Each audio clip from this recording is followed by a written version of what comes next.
अभय शर्मा। आज मैं हिंदी कृतिदेव के डेमो वीडियो का टेस्ट देने वाला हूं, क्योंकि मैं चाहता हूं कि आप उस इंसान से सीखें जिसके पास सच में इसके बारे में नॉलेज हो। तो चलिए शुरू करते हैं, क्योंकि आने वाले एग्जामिनेशन जैसे हाई कोर्ट, जेएसएससी, सीकेएसटी में हेल्प करने वाली है। तो चलिए शुरू करते हैं।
तो दोस्तों आप देख सकते हैं जैसा मेरा स्पीड है 47 वर्ड पर मिनट और मेरी एक्यूरेसी 98%, और जिसमें गलत हुई है, एक गलत हुई है, वो भी मैं नहीं करना चाहता था।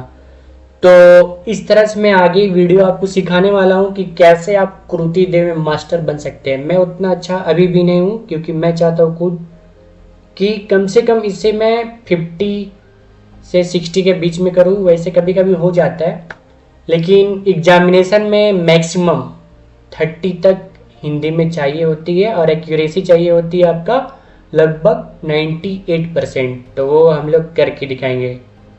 तो मिलते हैं फिर हम लोग नेक्स्ट वीडियो में। तब तक के लिए धन्यवाद।